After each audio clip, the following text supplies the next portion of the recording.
Managing your time during your studies isn't easy. Apart from your lecture timetable, most of your time is yours to use however you wish.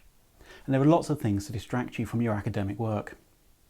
Netflix, games, seeing friends, cleaning the house, even pairing up your socks can all make it hard to get started writing an essay or reading a longer text. Our brains sometimes tell us that if there isn't enough time to finish a task, well then there isn't much point in starting it. And before you know it, a few weeks have passed and you still haven't started your essay. Now you've run out of time to do it properly.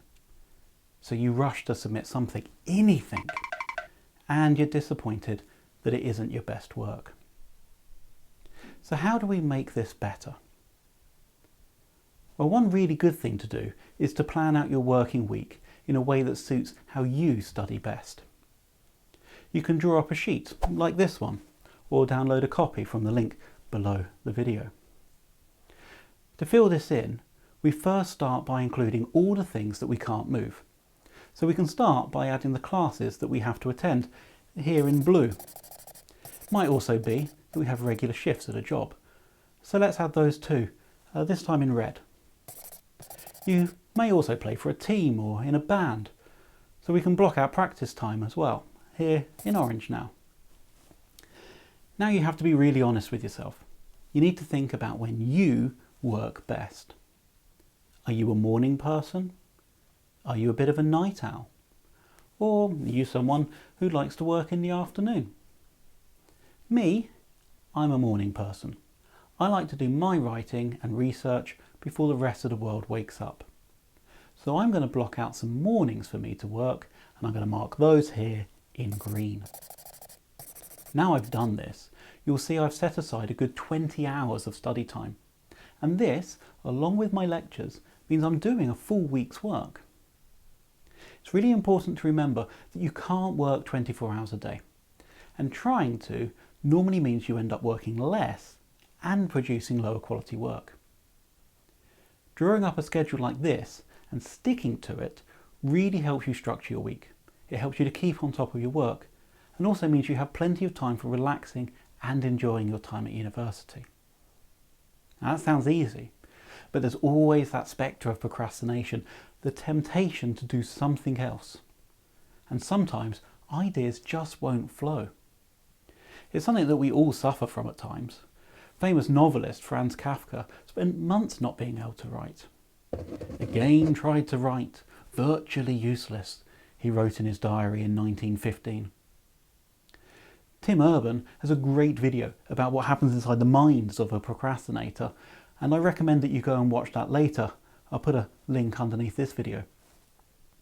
But we can also have a quick look at ways to help you avoid procrastination in this video. Making your timetable is a very good start, but you also need to plan what is happening each time you sit down to work. It can be good to start the week by deciding what you will write or read or do on each day. But how do you decide how much to put on each day? Well, this is something that takes a bit of practice, so don't be afraid to keep changing things week to week. But there's a main idea, and that is that we set ourselves two types of goals: must goals and bonus goals. The must goals are the things that you must get done on a day. This could be reading 2 articles or writing 600 words. Your bonus goals are things that you would like to do.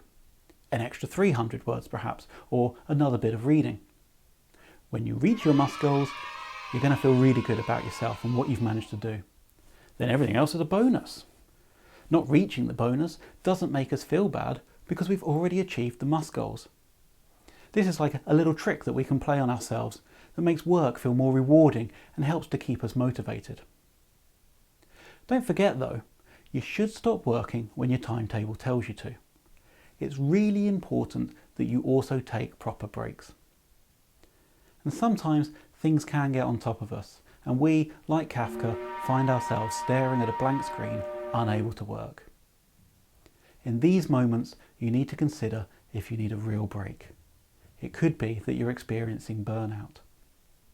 If this happens, you need to decide how long you might need to recover. It might be a day, it might be a few days. And then you should walk away from your work. Speak to a friend. Read other books. Try to relax. Maybe talk to your tutor. I like to keep a notebook with me during these times, just in case ideas come to me. That way I can jot them down and save them for when I'm back at work properly. So, managing our time at university can be really hard, but making a good timetable, keeping a working schedule, planning realistic goals for each day, and knowing when to take a break can all help your workflow better and for you to enjoy university much more. There's more on managing your time in my Study Skills Student Guide, available to buy or download from the University of Westminster Press.